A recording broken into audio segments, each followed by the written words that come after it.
It is a very successful method. I do not agree with it.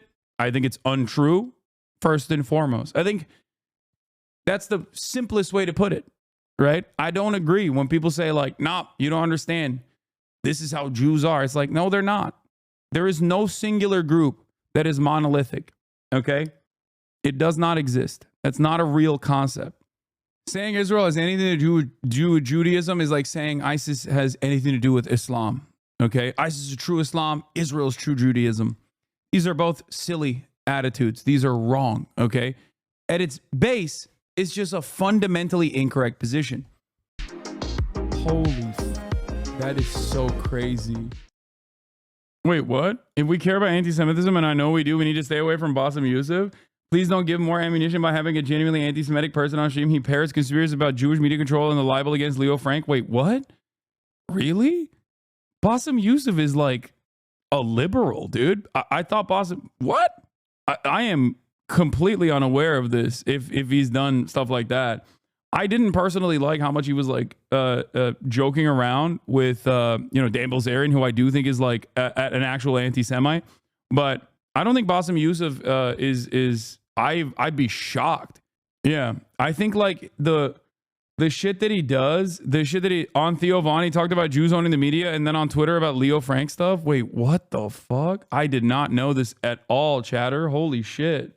He retweeted one thing that was bad. What is this? What is this? Tomorrow marks 109 years since Leo Frank was lynched by a hate-filled mob in Georgia. Wait, what? Wait, I don't know. I don't know enough about this. I don't know. I have no idea what the fuck this is. Isn't this like the inception of the Leo Frank lynch mob story? Judge for yourself. The American media are running with the lies. But a lot of American media is... If you say that, that would be anti-Semitic, so I'm not going to go there. Right? Oh, is that anti-Semitic? Yeah, I mean, I think he's playing a little close. He's playing a little fast and loose there for my taste. But I think he's just trying to be a comedian. But I do think this is they're telling me everything that I say now is anti-Semitic. I didn't know that. But I'm saying that even the Jewish people in Israel telling you these are lies. Well, my Jewish friends who they say that the media is mostly run by Jewish folks. I don't think that's.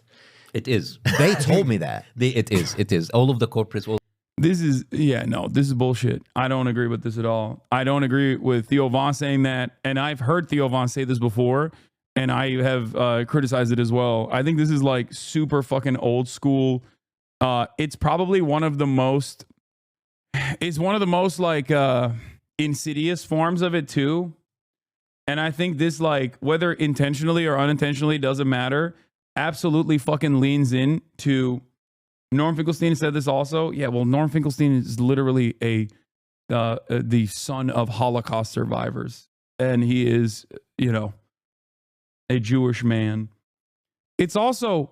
My position on this has always been, one, Jews are not fucking monolithic, okay?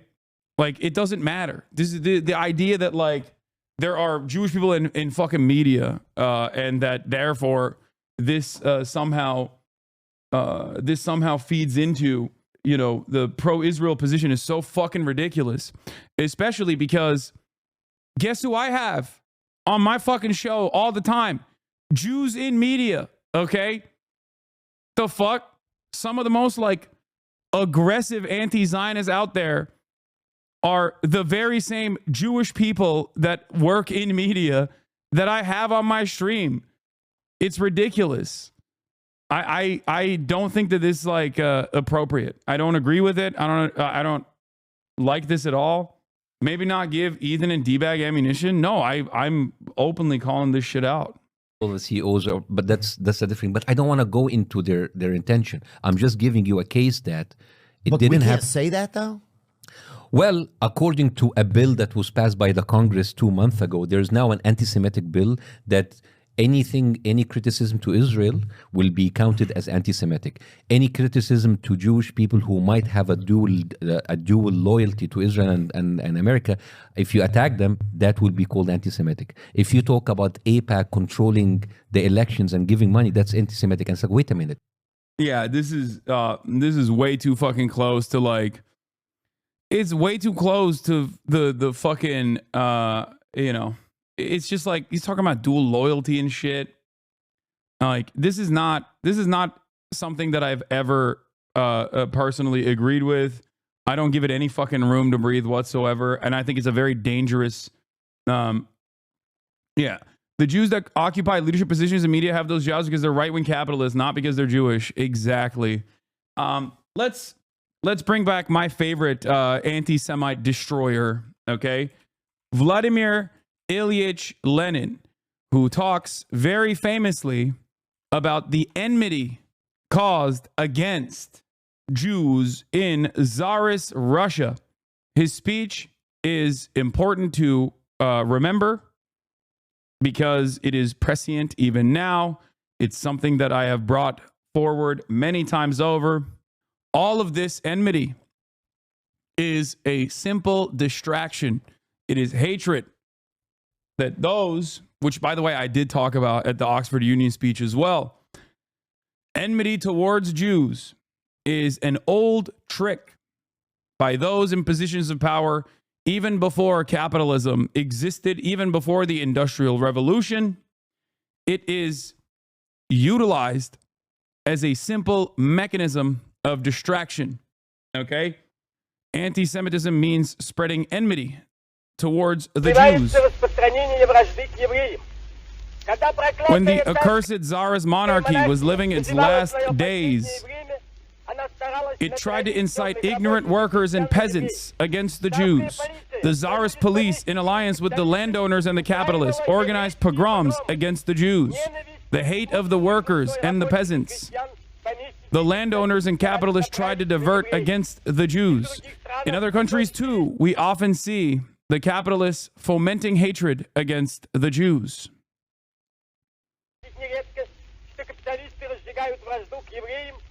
In order to blind the workers, to divert their attention from the real enemy of the working people, capital. Hatred towards the Jews persists only in those countries where slavery to the landowners and capitalists created abysmal ignorance among the workers and the peasants. Only the most ignorant and downtrodden people can believe the lies and slander that are spread about the Jews. This is survival of ancient feudal times, when the priests burned heretics at the stake, when the peasants lived in slavery, and when the people were crushed and inarticulate. This ancient feudal ignorance is passing away. The eyes of the people are being opened. It is not the Jews who are enemies of the working people. The enemies of the working people are the capitalists of all countries. Among the Jews, there are working people and they form the majority.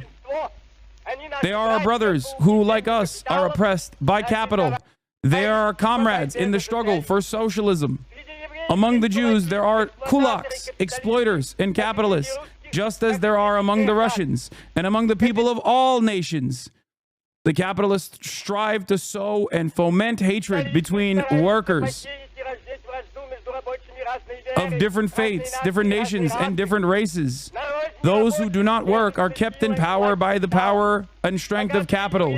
Rich Jews, like rich Russians and the rich in all countries, are in alliance to oppress, crush, rob, and disunite the workers.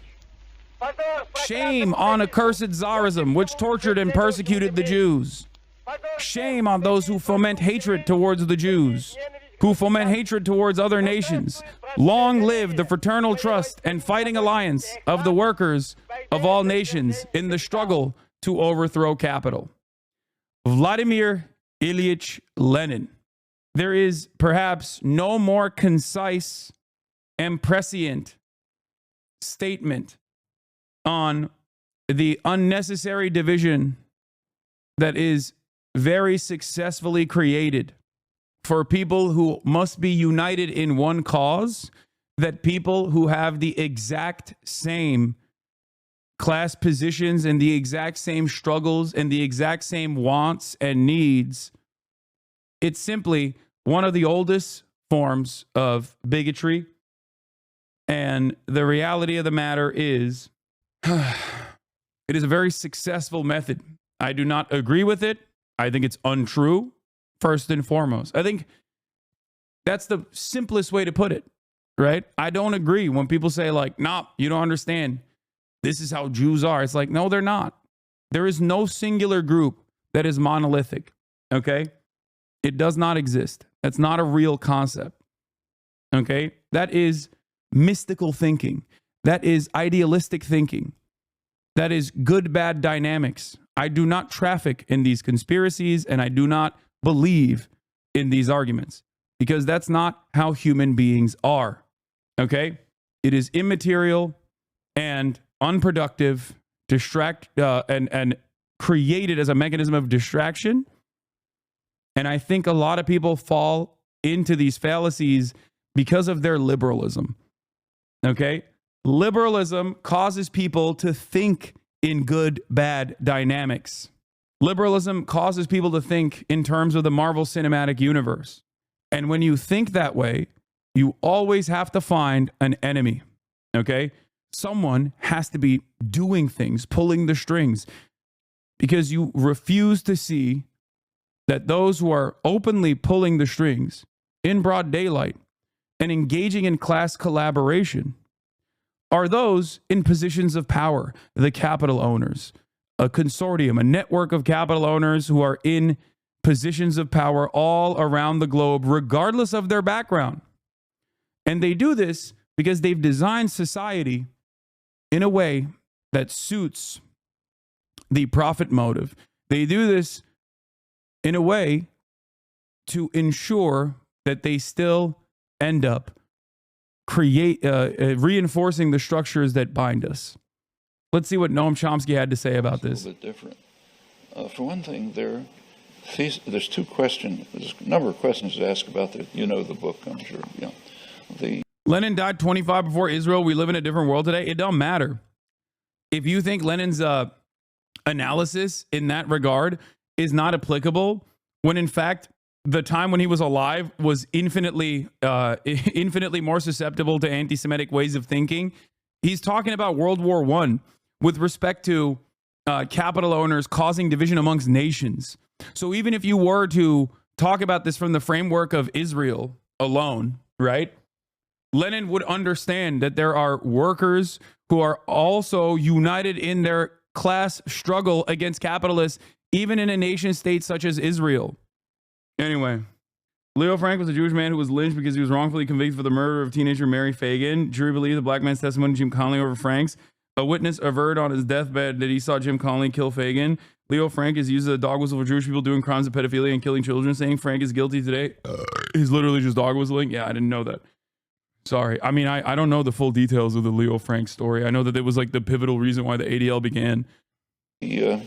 One thing has to do with the quality of their claims. The other is about its reception. Notice that I think it is well received.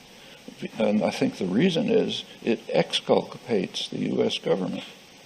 It says, look, we're fine. But what can we do? There's this powerful Jewish lobby that's controlling us. So we'd be delighted to be benevolent and, Dude, banger. Straight up. It abdicates responsibility away from America, American capitalists, the American State Department. It's such a comfortable little narrative. And it is no different. It's a dual narrative that exists when Americans also look at the situation in Israel and go, well, they say they're doing this for Jews, right? And think, okay, maybe fucking this has something to do with Judaism. Like they're saying they're doing this for Judaism, right? When in fact, American Jews have very different opinions and a very different relationship with Israel from one another. They are not in agreement with one another on their relationship with Israel and how it must exist or how it should exist. And this is before we even factor in the very desperate and very deliberate social conditioning that exists and how Zionism has basically reformed itself as a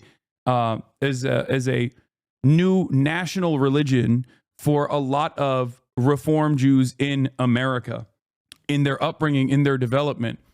Having said that, however, we always forget to mention something truly important in this process, which is Christian Zionism. Christian Zionism historically has predated Jewish Zionism.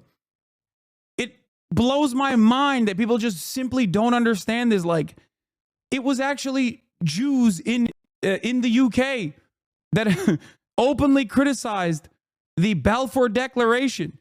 Lord Balfour was not exactly a fan of Jews. He was, however, a Christian Zionist. We never consider CUFI, Christians United for Israel, and its importance in this subject. We never consider that there are 10 times more rabid evangelical Christian Zionists in this country than there are Jews in total. Anti-Zionist, Zionists, it doesn't matter. The number of Christian Zionists in this country who believe in a Armageddon theological justification for why Israel must exist in the ways that it does as a ethno-state for the chosen sons of God, numbers 10 times more than the number of Jews all Jews in general, anti-Zionist Jews, pro-Zionist Jews, ultra-Zionist Jews alike. Yeah, Zionism started with Balfour, clueless. No. Do you think that I am unfamiliar with the inception of Zionism? Do you think I don't know who fucking Theodor Herzl is? Are you stupid? I'm just saying that Theodor Herzl, despite being secular himself, had to make as many different arguments as he possibly could to justify this to an audience of global Jewish community, to an audience of Jews who did not like the argument at all originally. Edwin Montague was the only Jewish minister at the time who was very critical of the Balfour Declaration. He barely justified it. He called it straight up settler colonialism. No, that's a justification, chatter. It was a different time. That was him selling it to other colonialists to say, we will aid in your effort of controlling this region. That is a justification. We just look back at it now. That's the reason why the early JNF, like Jewish National Funds and whatnot, were openly considered colonial funds. Like, they knew that what they were doing was settler colonialism, and that's how they were trying to present it to non-Jews who were also involved in this process, who also were like, no, this is great. Theodor Herzl originally went to the Ottoman Empire and was like, give me Palestine. The Ottoman Empire was like, no, no thanks. Yeah. Herzl famously rode the Cecil roads. You are being invited to help make history. Herzl rode the roads. It doesn't involve Africa, but a piece of Asia Minor. Not Englishmen, but Jews. How then do I happen to turn to you, since this is an out-of-the-way matter for you? How indeed?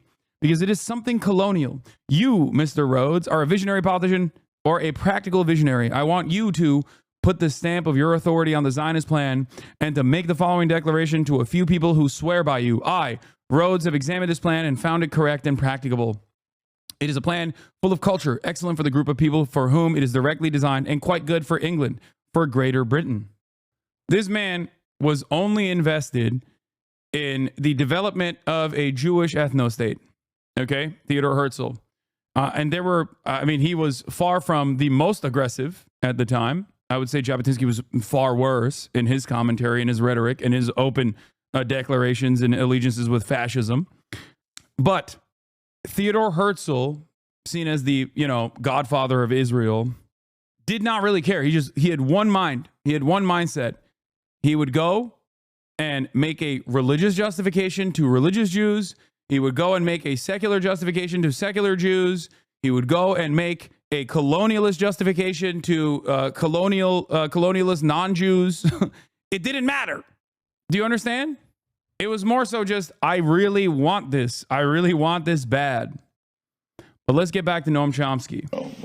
Yeah, even a socialist justification. That's the other part. Labor Zionism. Yeah, see? This is what I was talking about. Thank you, Time Without an OO, for coming in hot. I mean, the biggest funds after Weitz's JNF, Jewish National Fund, were literally called PICA and JCA, the Palestine Colonialization Association and the Jewish Colonization Association. It wasn't really hidden. Why wasn't it really hidden? Because back then, this was a way to say, no, this is good. We're doing settler colonialism. They didn't have that same fucking mindset. Funnily enough, PICA was a Rothschild project.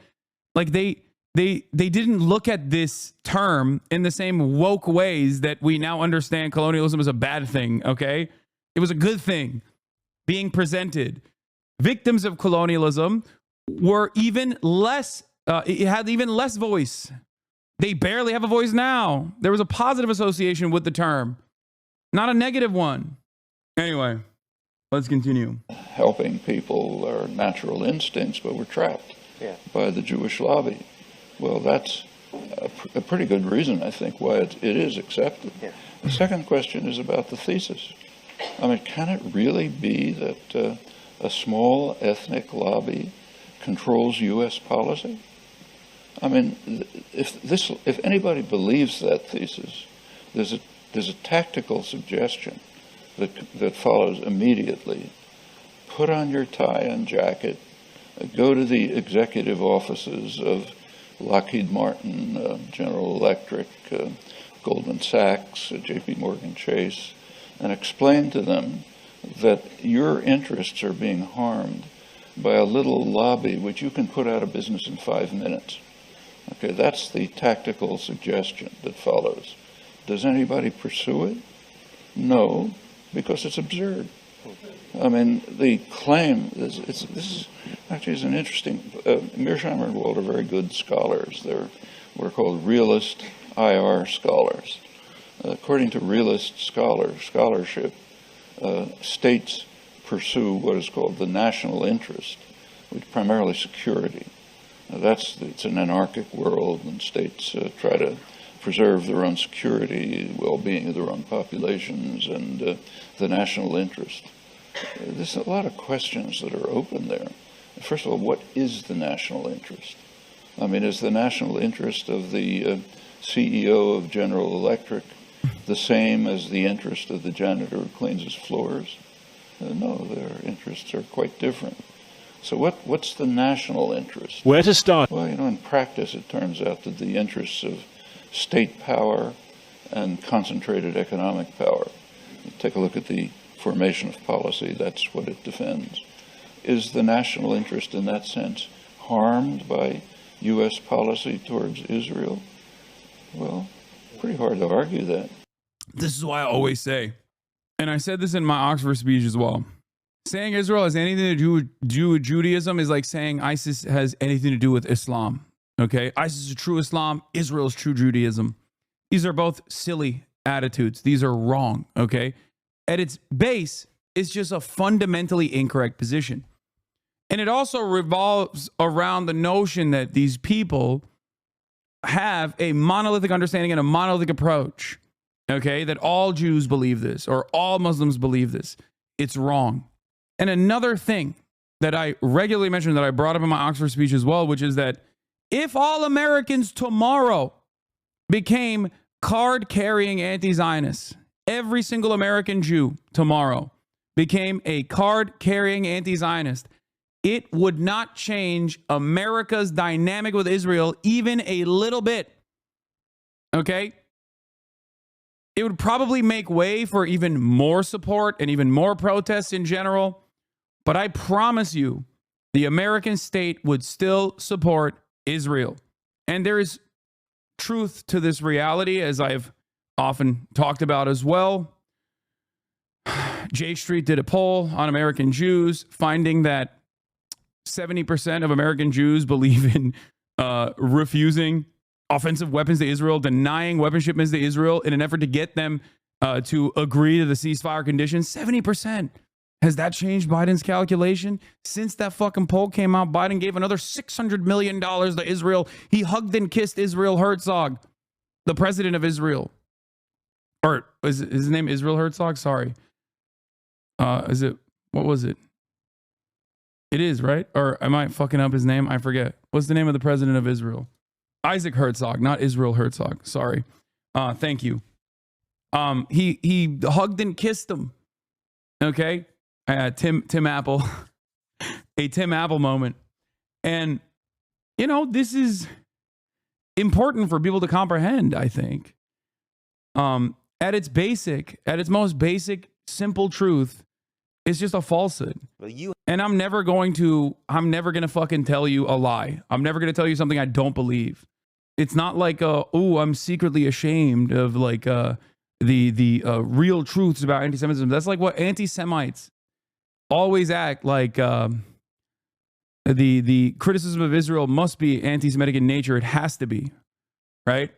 And that people who criticize Israel are actually secretly anti-Semitic themselves, but are hiding the truth because they're scared, because they don't want people to see the reality. They, you know, they don't want to get canceled or whatever. And that's just not the truth. I just don't believe it. And I think it's ridiculous. I think it's fucking ridiculous. The Bassem Youssef clip was clip chimped. If you were interested, yeah, well, I'll look more into it. You have a responsibility to make a distinction between your opposition to that state and your opposition to that individual person, just like you have a responsibility, no matter how you feel about the People's Republic of China, not to take out your animosity towards the People's Republic of China on a Chinese American person. But the problem, it seems to me, that we have in fighting against people who conflate Israel and Jews and therefore take out their anger against Israel on Jews is that we're trying to ask them to make a distinction between Israel as a state and Jews as a group of people. But the organized American Jewish community is not making that distinction ourselves so often, right? So you find that the Jewish organizations are often saying something along the lines of that being a Zionist or supporting Israel is inherent in being Jewish, right? First of all, just that statement really doesn't make any sense. It doesn't. And not only does it not make sense, this is Peter Beinart, by the way, who also had his own very public evolution in broad daylight, going from a liberal Zionist to an anti-Zionist over the years. And I think he's a very valuable voice in this. But he's now going to basically spell out exactly what I've been saying over and over again, that Israel associating itself with Judaism and using it cynically as a fucking shield whenever there's like worthy criticism against Israel is unironically making people more anti-Semitic. I guess, like, as a Muslim living in the United States of America whose name is Hasan, regardless of how white I am, I recognize how dangerous of a prospect this is because of the ways that the understanding of Islam has been bastardized. The understanding of Islam has been falsely presented as ISIS. All Muslims are jihadists. All Muslims are religious fundamentalists. Like, I know what that's like when an entire group of people are cast with this violent brush. So seeing Israel do it to itself is strange. And I think it's short-sighted. I think Israel doing this as a cynical mechanism, like a cynical shield to deploy, is so short-sighted because this dangerous conflation causes people to be more anti-Semitic. What are these guys? What is the goal here? Like, you keep spamming the fucking silly ass Israeli flag in the chat. Like, what? Okay, sick. Is it to say like, oh, Hasan is banning the Israeli flag in a chat in a conversation about how dangerous it is to conflate anti-Semitism and anti-Zionism, or how dangerous it is to conflate Israel's actions with Judaism? Is that what it is? Oh, you got it, man. And then you got banned. Oh, how anti-Semitic is Hasan's chat? Oh my God, so brave. Right? Because Judaism existed for a long time before Zionism existed. And there have always been significant numbers of Jews, right, for a variety of reasons, who opposed political Zionism in the state of Israel, right? So, but it's also just very dangerous because you are making exactly the conflation, right, that we want people who oppose Israel and Zionism not to make, right? And so when the chief rabbi of Israel, of the United Kingdom, said a few years ago, he said that Zionism leaps from every page of the Siddur, of the Jewish prayer book, right?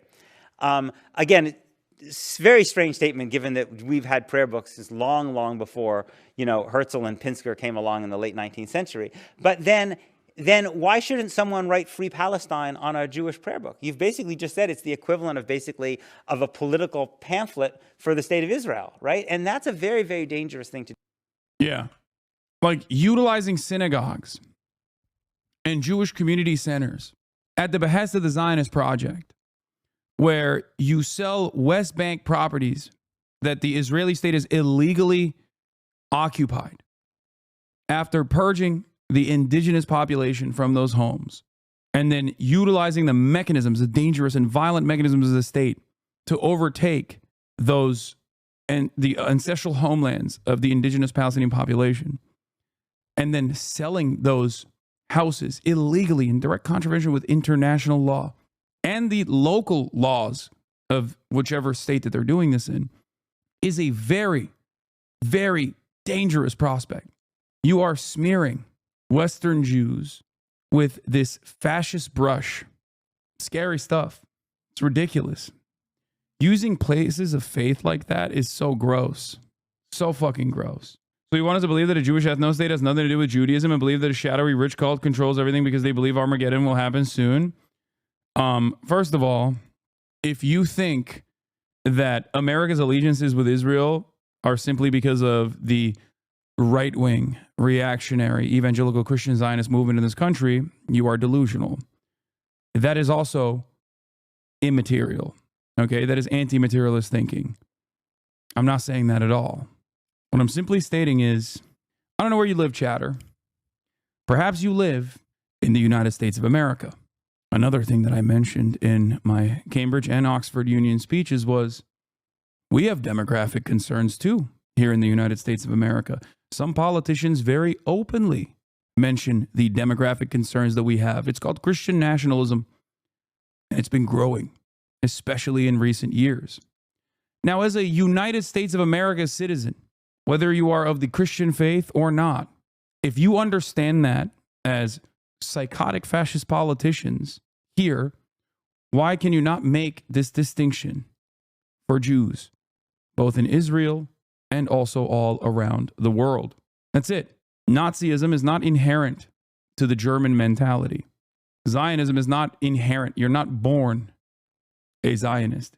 It's learned behavior, like fascist ideologies of every other sort.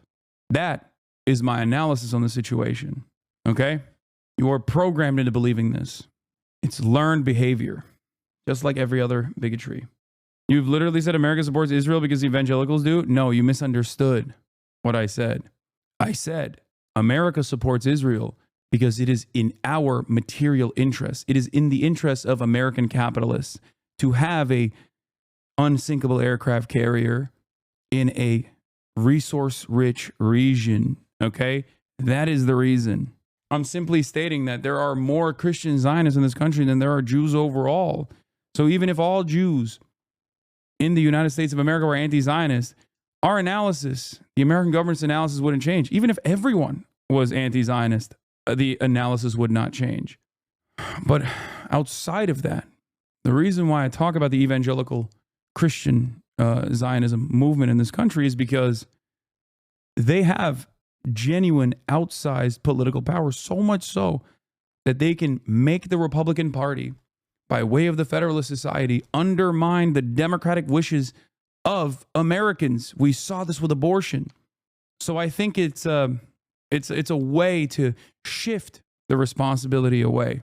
Whenever people say, nah, it's Jews, it's the Jews, over and over again. It's not to say, no, it's not the Jews, it's actually right-wing evangelical Christians. That would also be anti-materialist thinking. I do not agree with that at all. But on top of the notion, I'm saying it's doubly wrong to just assume that this is a Jewish thing. And when you start thinking like that, in my opinion, you are serving a dual purpose. On the one hand, you're reaffirming the position that the Israeli government wants. The Israeli government wants every single person to think Israel is a Jewish project. It's a Jewish ethno-state. It must exist. And the other purpose you serve is to reinstill the nascent, underlying, unexamined anti-Semitism that already exists. Zionists in Israel want this. That's precisely the reason why Benjamin Netanyahu will regularly collaborate with openly anti-Semitic people, openly anti-Semitic governors, including but not limited to the guy in Romania that's pro-Putin, and also literally a defender of the people that carried out the Holocaust.